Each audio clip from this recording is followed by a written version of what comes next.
4 மணி போயிருக்கோம். அந்த டைம்ல கரெக்டா ஒரு டமால் சவுண்ட் கேட்டது. இப்போ பக்கத்துல எங்க ஃப்ரெண்டு போட்ல கிடந்தாங்க. ஒரு தகவல் கொடுத்து அவங்க வாரது எலும்ப லேட் ஆயிடுச்சு. உடனே எடுத்த உடனே போட்டு அந்த சீட் எல்லாம் பிறந்துருச்சு. தண்ணி எல்லாமே உள்ள ஏற ஆரம்பிச்சிருச்சு. தண்ணி நாங்க அடைக்கிறது எவ்வளவு ட்ரை பண்ண முடியல.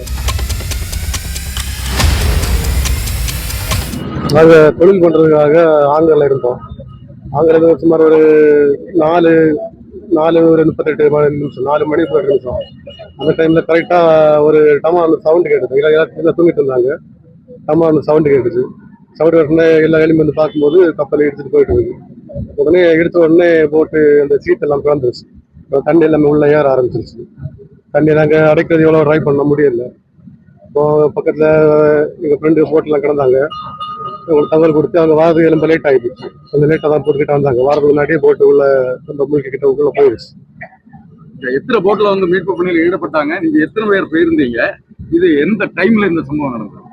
கரெக்டா போட்டு இடிச்சு போறது வந்து 4:38. இது எத்தனை போட்ல வந்து உங்களை ரெஸ்கியூ பண்ணாங்க? நீங்க போட்ல எத்தனை பேர் இருந்தீங்க? நாங்க போட்ல 9 பேர் வந்தோம். போட்ல இங்க இருந்து எத்தனை போட்டு வந்தது உங்களை காப்பாற்று? எங்களை காப்பாத்துறதுக்கு சுமார் ஒரு 3 போட்டு இருந்தாங்க.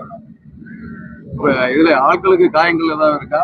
காயங்கள் படல. எல்லாருக்கும் இந்த தண்ணியில விழுந்துட்டாங்க.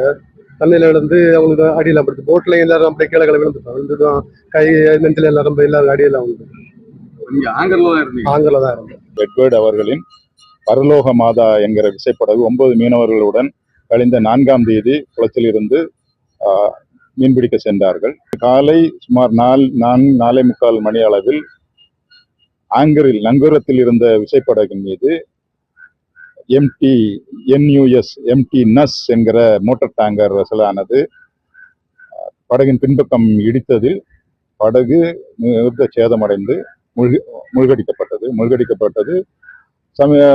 பக்கத்தில் இருந்த விசைப்படகுகளுக்கு தகவல் கூறு என்பதை 3 விசைப்படகுகள் உடனடியாக விரைந்து சென்று படகில் இருந்த 9 மீனவர்களை காப்பாற்றியுள்ளனர். படகு மொத்தமாக மூழ்கிவிட்டது. கிட்டத்தட்ட 1.5 கோடி ரூபாய் இழப்பு இந்த மீனவர்கள்.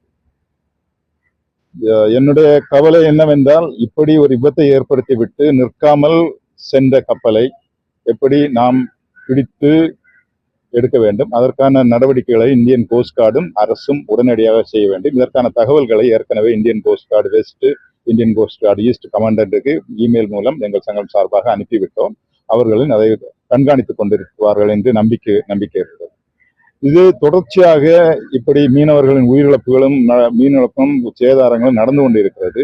உதாரணமாக கோவாவில் சமீபத்தில் ஒரு மீனவர் இந்தியன் நேவியின் நீர்மூழ்கி கப்பல் மேலே எழும்பியதில் படகு கவிழ்ந்து 2 மீனவர்கள் உயிரிழந்தனர். அது எங்களது குளச்சல் கொட்டில்பாடை சார்ந்த ஒரு மீனவர். அவருக்கு எந்த விதமான இழப்பீடும் இதில் எதுவுமே கிடைக்கவில்லை. தொடர்ந்து மீனவர்கள் இப்படியே உயிர் இழந்து கொண்டு இருப்பதுதான் சாபமாக நாங்கள் நினைத்துக் கொண்டிருக்கிறோம். இதற்காக பொறுப்பு மத்திய மாநில அரசு கண்டிப்பாக எடுக்க வேண்டும். குறிப்பாக இந்தியன் நேவியும் கோஸ்ட் கார்டும் இதற்கு ஒரு வழிவகை செய்ய வேண்டும் என்பது எமது மீனவர் சங்கம் சார்பாக கோரிக்கையாக வைக்கிறோம்.